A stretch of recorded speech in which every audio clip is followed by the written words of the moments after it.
A couple of quick questions. We on the soft crate video that we did, there's someone that was asking about some crate training for their puppy. Gotcha. That's having issues in a wire crate. So first thing that I would recommend doing is making sure that the dog's got a positive association with the crate. So maybe feeding the dog in the crate, giving the dog special chews that they only get inside the crate. I think those would be the best place to start. Taking a puppy, shoving it in the crate, slamming the door shut, locking them in, and leaving the room is not the way to introduce a dog to a dog crate. Well, my dogs love their crates. Mine do too. Their crates are open all the time. But if I tell them, like we just stuck Lucy in this crate, if I tell Lucy to get in a crate, she goes and gets in a crate, and they don't mind it. Right. When they first started, though, they kind of, they might whine and cry.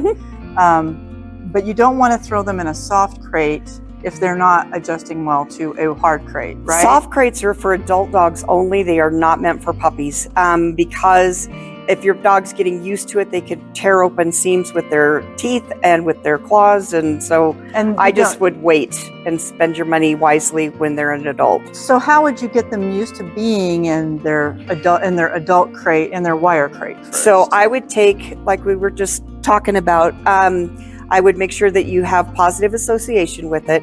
Then I would start tossing treats into the back of the crate. So toss a treat in, the dog goes in, gets the treat, they turn around, they come back out. And so I would just play a cookie toss game where the dog's going in and out of the crate. Right. Once the dog's freely entering and exiting the crate, then with the door open, I ask the dog to wait and stay in the crate. Then I'll shut the door, count to about 2 or 3, open the door up, and let them go. Just so they understand they're not there permanently, that they can come and go at times. Right, exactly. Oh, I'm sorry. I was going to say for an overnight. I think this person's having an issue with the dog overnight. Well, and what they're trying to do is train their dog at nighttime when everybody's tired and they want to go to sleep, as opposed to, sorry, my phone's ringing, as opposed to trying to train during the daytime when everybody's awake and fresh and they're not trying to fall asleep right away. Right. Just like when you put maybe a 4-year-old to bed at the end of the night, they don't want to go to bed. They want to drink a water. They want a book. They want to come talk to me, come sing me a song, come tell me a story. Something to chew on. So basically what it is the dog's wound up and doesn't want to unwind because they've been in that state all day long. They know that they're going, They're going to fuss. So if you tell the kid, no, you're not getting another story, you're not getting another, they might fuss a little bit, but they stay in their bed. And they will get over it. What about putting some lavender oil on them, on their head? Oh, absolutely. Or in their crate. Some lavender oil might be a really great option to help calm the dog. And I would do that about 30 minutes to an hour before bedtime. You could put it on the back of their ears. You can put it on a cotton ball and put it underneath the crate, not in the crate with them. It's, I wouldn't want the dog to eat the cotton ball with the stuff on top of it. Especially if you're doing a puppy. Especially if you've got a puppy that you're going to be doing that. I'm going to grab Lucy, and then we can show how we can put lavender oil on her head. Come here, Luce. Come here. Come here, Lucy. Here's some lavender oil. I'm going to pick her up, and you can show us how you would apply, she's a chunk, lavender oil to Lucy to calm her down. Gotcha. So I put a drop in my hand. I'm going to rub both hands together, and I start with my dog's back of their head and their ears, and then I come down the front and do the front of the legs. Oh, doesn't that feel good? She's like, I'm going to be ready for bed. And I just pet my dog and just kind of soothe them and calm them and rub it down the back of the head and the ears, then down the front and here. You don't want to put it like where their nose is. Right. You just want to put it around their head. Right. And that will make crate training so much easier. It really will, because your dog's going to go in there already kind of like chill.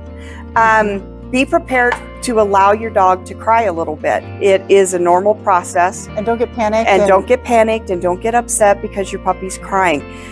Your puppy's crying because they lost free will. It's not because they're hurt, they're injured, or you're doing something that is causing trauma.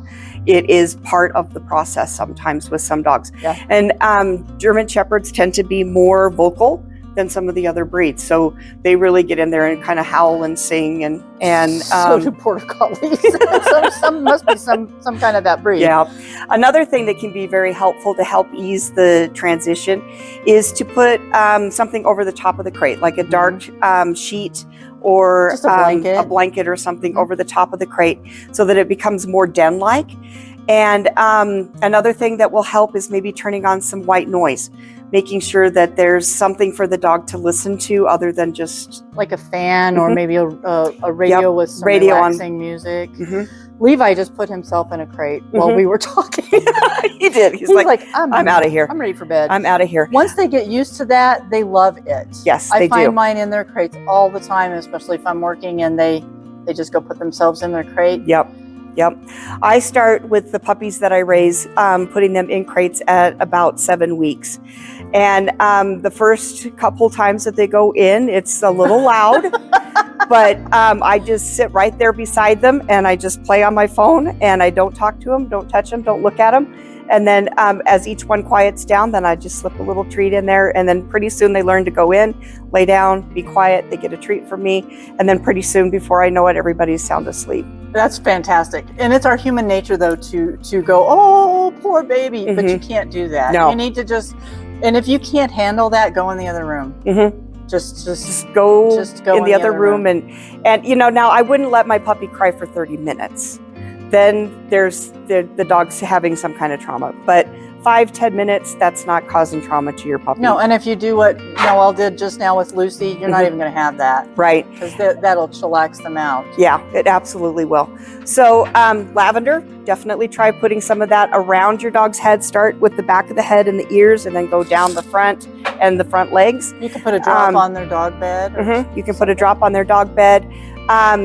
Do that 30 minutes to an hour before you get ready to put them up.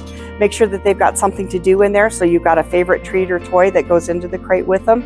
Make sure that the crate's in the same room as you. If the crate's in another room or another location from where you're at, your dog may be feeling abandoned. Right. They're pack animals and they want to be with you. So make sure that the crate is in the same room that you're in. So in your bedroom or in your living room, wherever it is that you're at the moment.